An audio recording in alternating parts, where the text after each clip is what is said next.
Help support the show by joining the Patreon or becoming a YouTube member. Also, hit that like button and subscribe if you want more Browns-focused content.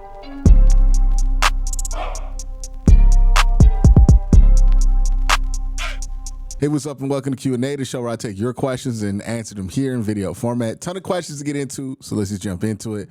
We're going to start with Bryce, who says, who are your favorite day 3 prospects? I'll go through some positions and think about which position groups I like at what players I like for which position groups of day 3.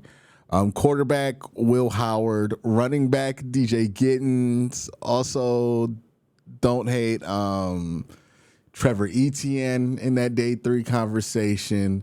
Wide receiver. Is there a wide receiver? I don't know if Kyle Williams counts as a day 3 prospect. Maybe Jalen Noel.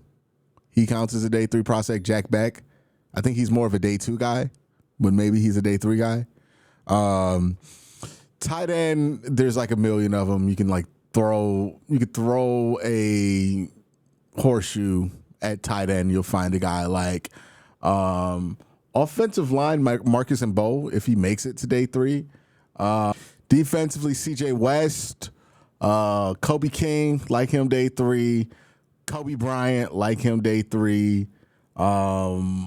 There's got to be more. Lathan Ransom's not a day 3 pick. He's a day 2 pick for sure. I got to sit down and actually come up with the list of that, and that might be a good video idea. But those are the guys I can think of off the top of my head. The next question comes from the lovely 8399, who says, hey, Q, just wondering if you've thought about making a mock draft where it's not what you pick, who you would like based off your knowledge of the front office and who you think they would like, rather than doing a mock of what you think Barry himself is going to do. But rather doing a mock of what I think Barry's going to do. Yeah, so that's usually reserved for my last mock of the year, the one before the draft. I want to have as much information as possible before I even try to project something like that. So every other mock would be, just kind of playing out different scenarios. But once we get to the last one before the draft, that's the one that I'm like, okay, this is what I think the Browns are going to do, given where they are and what they like. But thank you for that. The next question comes from Sad, who says, Q, been loving the mocks you've been running this offseason. I've noticed that you recently have been holding off on running back till later and later. I know this draft is deep at running back, but wouldn't we want one of the best guys out of a good class? We intend to revitalize our run game as the core of the offense. Just can't help but feel like we're missing out if we come out the top 100 without a beast to put out there with Chubb again.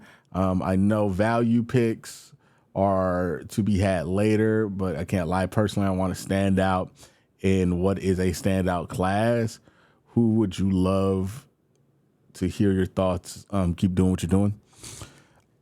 It's not like I don't think the guys that you can get in day 3 aren't standouts in this class. Like, I think Trevor Etienne is a really good running back prospect, right? I think DJ Giddens is a really good running back prospect. The reason I keep waiting till later and later is because the more I look into this class, the more confident I am that you can get a starter day 3.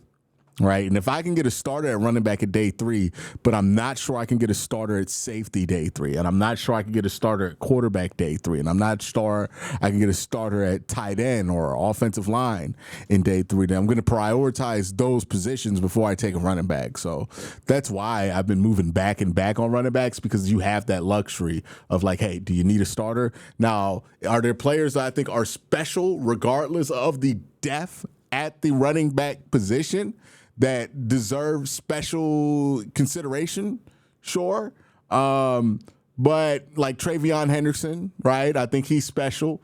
I think Caleb Johnson is special.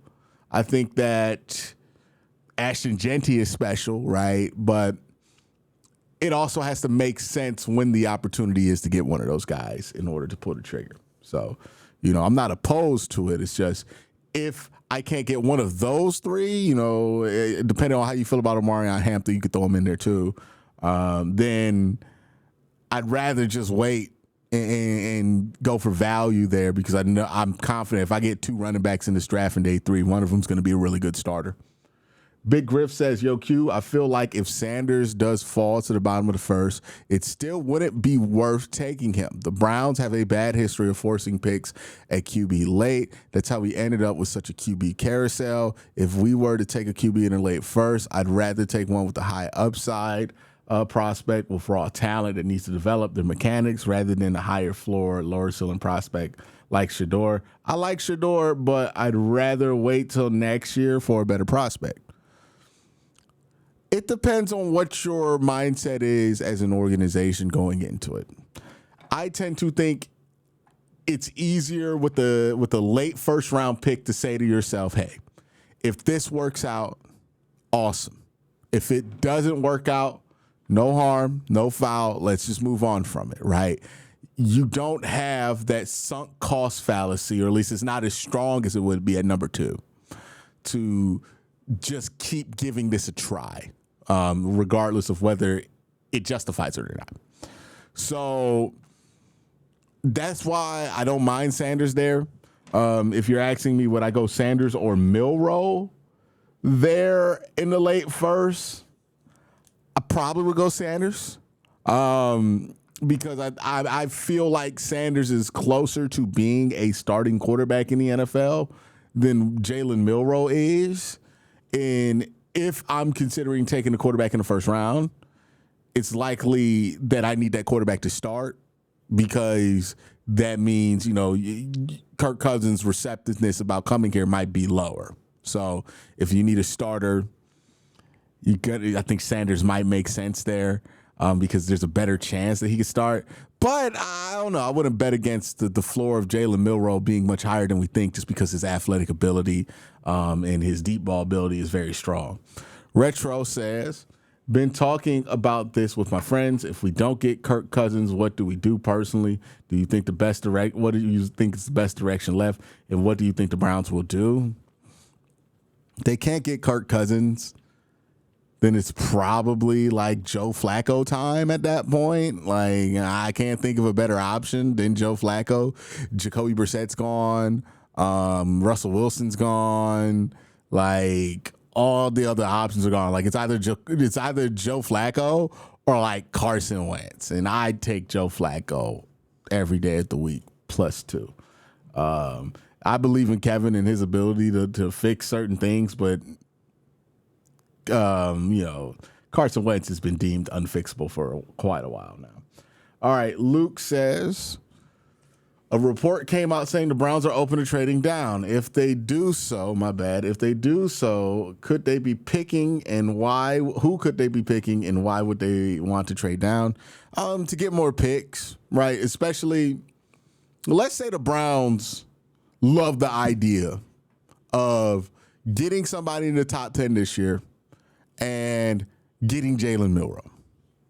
Then trading back at 2 makes a lot of sense for them if they are in love with that idea, because you get to trade back and you also have ammunition to move back up or you get ammunition to move back into the first round to grab Milroe as well, or whoever it is you value as a late first quarterback prospect. So there is that.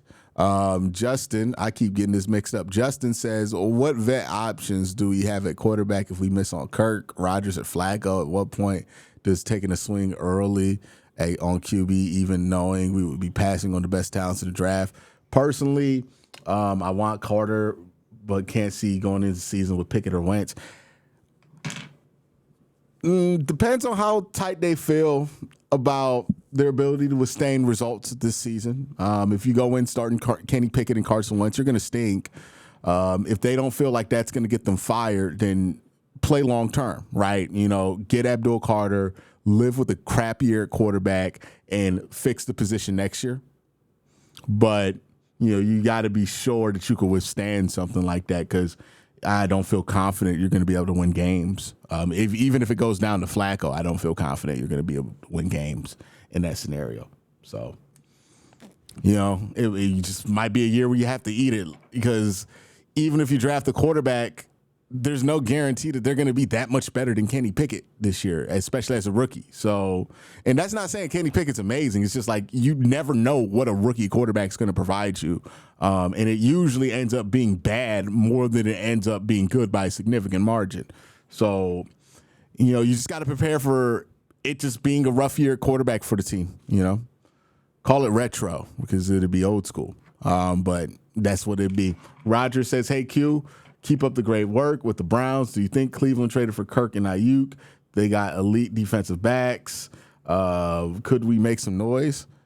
It entirely depends on your definition of make some noise.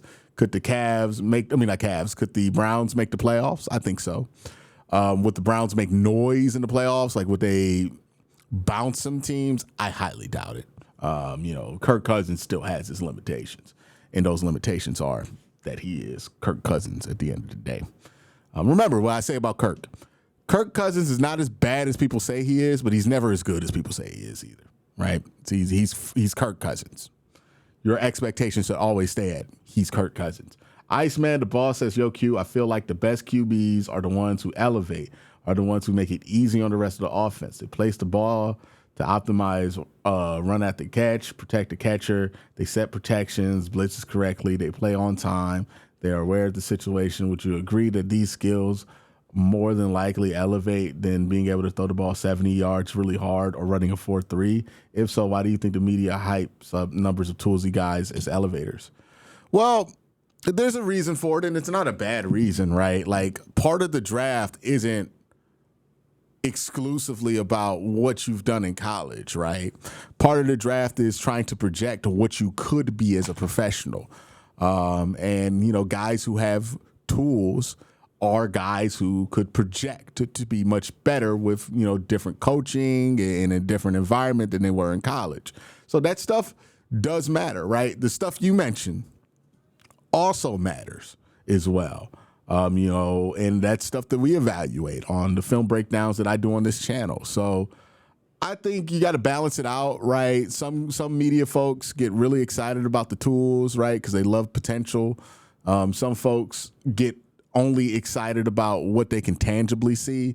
There's a balance there, right? You need, an ability to bring something to the table upside-wise while also demonstrating that you have a good base developed around you as a player. So, you can't just throw it into one category or the other. You need both.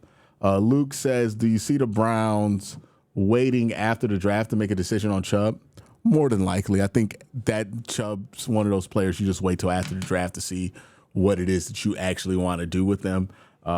Because of the running back class, the Browns draft Caleb Johnson or something like that, then they're likely not going to bring back Nick Chubb. But if they don't get what they want in the running back position, maybe only get one guy, maybe they get Trevor Etienne, maybe they get Travion Henderson or something like that, somebody who can complement Nick Chubb's skill set, then I think that would make sense to bring back Nick Chubb. So it's going to entirely depend on what they do in the draft. 8JM says, I find it hard to believe that Myles re-signed just to have Kenny Pickett be the quarterback for them. Oh, let me move me out the way. At the helm, if it shakes out, the Browns don't get Kirk. Are there any realistic trade options for a quarterback? Not talking about Dak, LOL.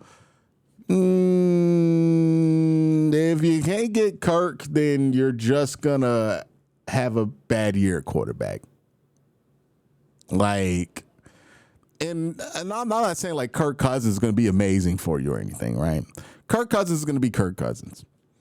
But if you can't get him, that's the last veteran starting quality quarterback available. There's no guarantee you're going to get starting quarterback play after him. Joe Flacco's not a guarantee. Carson Wentz certainly not a guarantee. Kenny Pickett not a guarantee. Anybody in the draft not a guarantee.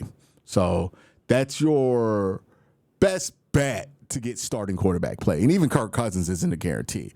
But that's your best bet to get starting quarterback play.